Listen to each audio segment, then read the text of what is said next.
Hi, everybody. These are the poems I was talking about that Jack refers to when he's writing to Miss Stretchberry in our book. All right.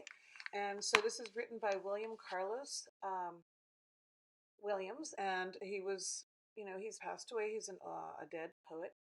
This is the Red Wheelbarrow. So much depends upon a red wheelbarrow glazed with rain water beside the white chickens. I'm going to read it one more time. So much depends upon a red wheelbarrow glazed with rainwater beside the white chickens. And as you can see, what's really kind of cool about these poems is there's no punctuation whatsoever. And all of these kind of look like, since now I know how to use this, look like little wheelbarrows. So if you don't know what a wheelbarrow is, um, it's people use it for gardening, but see how it looks like a wheelbarrow?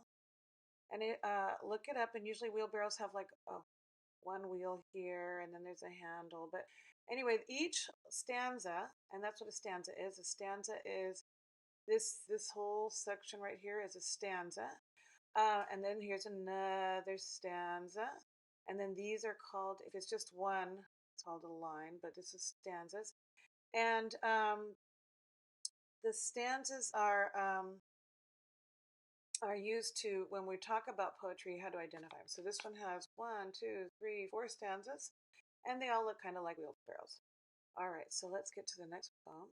And these are the next two poems, and these have lines. As you can see, they've got lines, and then this whole thing would be a stanza right there, that little like paragraph. All right, stopping by woods on a snowy day, on a snowy evening, Robert Frost, and he's one of the great American poets that we have. You'll learn about him a lot more as you grow in your literature. Um, Whose woods these are, I think I know. His house is in a village, though. He will not see me stopping here to catch his woods fill up with snow, to watch his woods fill with snow. My little horse must think it queer to stop without a farmhouse near, between the woods and frozen lake, the darkest evenings of the year. He gives his harness bells a shake to ask if there is some mistake. The only other sounds the sweep of easy wind and downy flake. The woods are lovely, dark and deep, but I have promised to keep a mile to go before I sleep, and miles to go before I sleep. And so there is some rhyming in there if you look at it, like no and snow and queer and year and shake and flake and deep and sleep.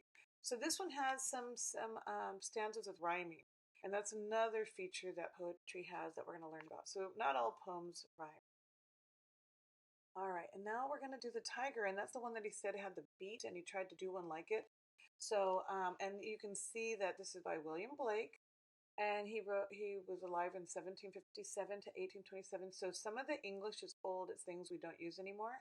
And even the way he spelled tiger, I think he was just taking a creative license, because when you write poetry, you can be very creative with words. So here we go. Tiger, tiger, burning bright in the forest of the night, what immortal hand or eye could frame thy fearful symmetry? In what distance, deeps or skies, burnt the fire of thine eyes? On what wings dare he aspire? What the hand dare seize the fire? And what shoulder and what art could twist the sinews of thy heart? And when thy heart began to beat, what dread hand, what dread feet? What the hammer, what the chain? In what furnace was thy brain?